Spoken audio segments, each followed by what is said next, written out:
Are you setting the same goals over and over again? Are you starting off really strong with your goals, but then later on forgetting you even had goals? Or maybe you're actually working super hard, but for some reason, you're still not hitting those goals. In this video, we're going to explore 4 reasons why you might not be hitting your goals.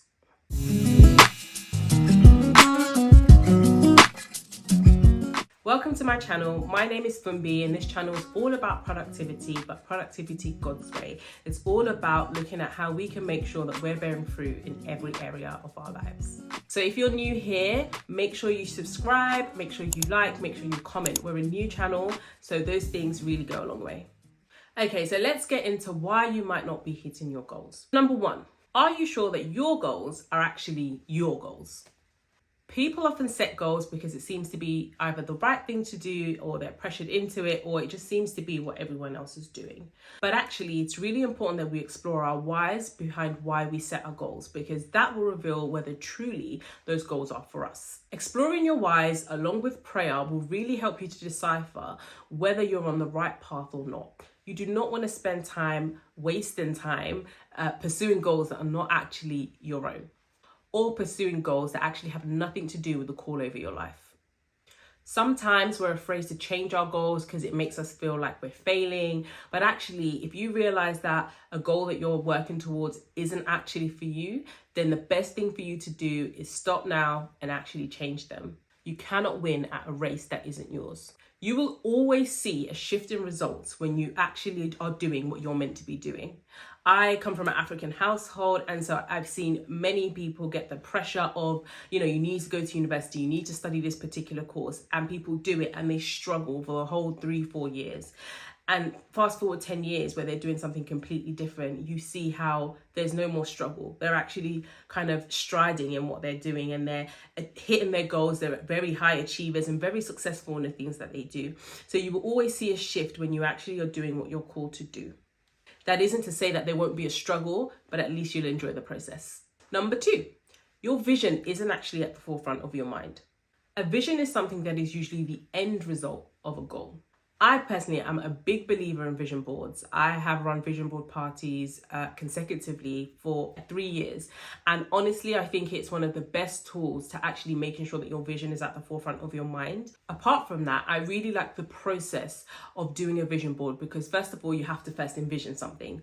And that is a great thing because it almost causes you to dare to dream. And when you do that, you're very unlikely to actually envision something that's mediocre. You're going to envision something that's beyond yourself.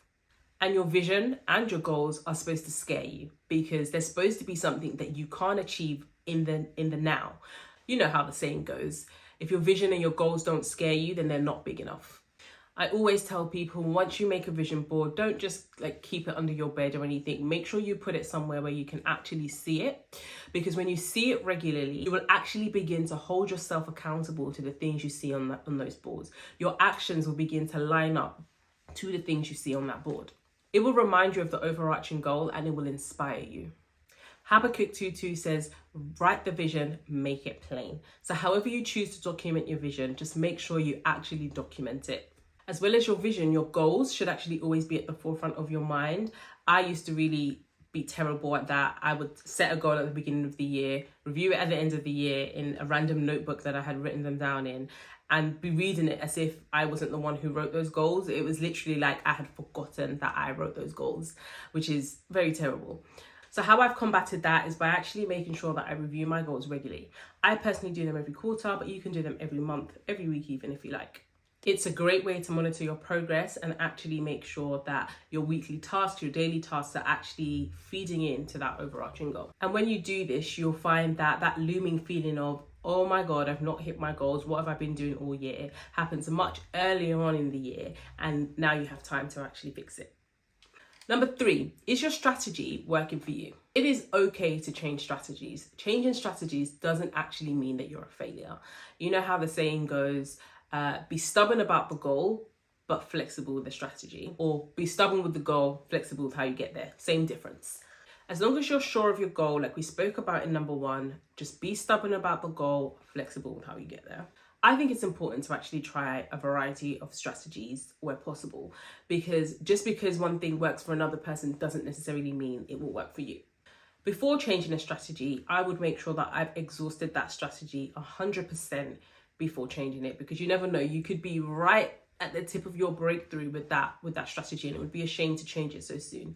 So make sure you exhaust that strategy before you actually change it. With this point, I would actually say it's really important to seek some sort of guidance, some sort of counsel, some sort of mentorship from somebody who has already reached the goal that you're trying to reach.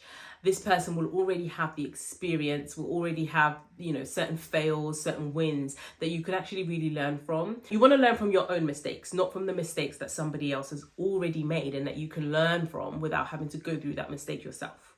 So by profession, I'm a solicitor. And to do that, you need to get a training contract. And if you know anything about kind of the process of getting on the legal ladder, it is hard.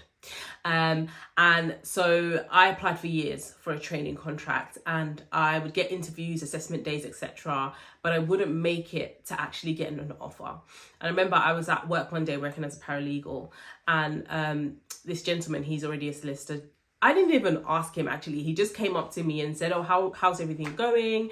And I said, "Yeah, it's good, but not really getting any offers." And he gave me a specific strategy, which I implemented straight away. And then a couple of weeks later, another lady came to me and said, "Oh, have you tried this?" And then I combined both strategies together. And within a month, I landed myself a training contract. So that goes to show how important it is to actually, number one, change your strategy if needs be. And number two, seek guidance from other people, from experienced people. Proverbs 1:5 says, and I'm going to read it, says, "Let the wise listen and add to their learning, and let the discerning get guidance." So even the Bible tells us that we should get counsel, that we should add to our learning. There's no better way to add to your learning than from somebody who's already kind of achieved the goal that you are setting out to achieve. Another way to change your strategy is by seeking the Lord. The Lord be dishing out strategies. We see it all over scripture. I think as Christians, we actually have an advantage point because we have the ability to gain access to heaven's perspective as to why something is not working, or when it's going to work, or whether we're in the right season, or whether we need to transition into another season, and all that good stuff. And that is a massive topic on its own, and one day I'll do a video about it. But for now, I'll give you an example in scripture where he gave someone strategy and it changed their business. So in the book of Luke, chapter 5, verses 4-6, I'm going to read it directly. It says, and this is the New King James Version, "When he had stopped speaking," talking about Jesus, "he said to Simon, 'Launch out into the deep and let down your nets for a catch.' But Simon answered and said to him, 'Master, we have toiled all night and caught nothing.'" So he's saying that he's tried this strategy that God is telling him already. "Nevertheless, at your word, I will let down the net." And when they had done this, they caught a great number of fish, and their net was breaking. So the first thing here is listen to God. He may be telling you to do something you've already done, or he may be telling you to do something that sounds a bit silly, like that's not how things are done in this industry, etc., etc. But listen to God. He sees the bigger picture. He knows what you don't know. So it's important to listen to him. So even though Simon had already been doing what Jesus has said to be doing, he said, "Nevertheless, Master, at your word." And he did it because it's God that's talking. And he saw the result of that. The second thing to take away is that he didn't listen to the specific instruction. So Jesus said, "Let down your nets," plural, and he only let down one net. And as a result, they caught so much fish that the net actually began to break. When you choose to listen to God, make sure you listen to very specific instructions. Don't add your own, don't, add your own wisdom. Don't think, let me do this, let me, listen to him and remix it a little bit. Do what God has told you to do, because sometimes the increase will come, but then we're not in a place where we can actually handle it. On the flip side, sometimes your strategy is actually working, but you just need to be a little bit more consistent and spend a little bit more time. And also, sometimes your results won't always come in the way that you expect. For example, have you heard of a man called Paul Brunson? He is a certified life coach, he is a matchmaker and a serial entrepreneur. When he was starting out, he was actually doing matchmaking on a pro bono basis, which means I guess he wasn't charging people. And one of his clients happened to be somebody who was a writer for the O magazine. The O magazine is a magazine that is produced or belongs to Oprah Winfrey. The time had passed and Oprah Winfrey was looking for someone to host a new show that she had an idea for. And during this time, Paul Brunson was actually making YouTube videos where he says that he was getting very little views. He said that his views were pretty much 11 to 12 views per video, and 9 of them were probably his mum. But unbeknown to him, because of that connection that he had with that previous client who was a writer for the O magazine, Oprah Winfrey actually became one of those 11 to 12 viewers. And through that, he landed the job as a co-host in Oprah Winfrey's brand new show. So like I was saying before, sometimes your results won't look like what you expect them to look like. He may have started that YouTube channel thinking that he was going to get tens of thousands of views and he only got 11 to 12. But one of those viewers was Oprah Winfrey, and that changed the course of his life. So sometimes being consistent, standing the test of time, showing up every day can lead you to your results, even if those results don't come in the way that you expected them. God himself said that he would do exceedingly abundantly above all that we could wish or even imagine or ask for. So that means we can expect that results will come in volumes we don't expect and in ways we don't expect. Number 4, you're not changing you. There's a quote that says, success is something that you attract by the person you become.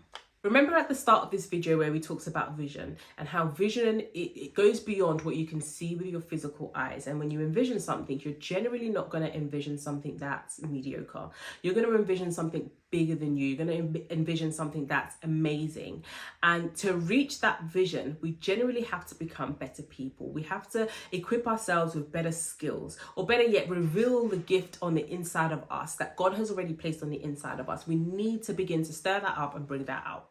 A piece of career advice that I always hear is that if you want to ask for a higher salary, you have to show that you're actually worth that higher salary. So what people do is they will take a professional course, they will take on more complex tasks or put themselves on projects where they usually wouldn't, or maybe they will even go and get a master's degree. All of this just so that they can hit their next salary goal. And that mindset should actually apply to every other goal also. So you have to ask yourself, while you are trying to achieve your goals, what are you doing to develop yourself, to make you a better person, or to put you in a better position to actually be able to achieve said goals? So some of the things that I do is, actually this year there's been a big change in the kind of things that I listen to. So I listen to a lot more podcasts. I listen to a lot more podcasts that are around kind of mindset or either upskilling, so kind of learning a new skill or learning about a new industry or learning about branding, marketing, that kind of thing. So really kind of looking at what kind of skills you can pick up or what things you can learn. And look, YouTube, podcasts, and just the internet in general, there's just such a wealth of information that people are actually giving for free. And I think that we must take advantage of it. There's so many things that you can literally learn and make a career out of or make a business out of just by Googling something.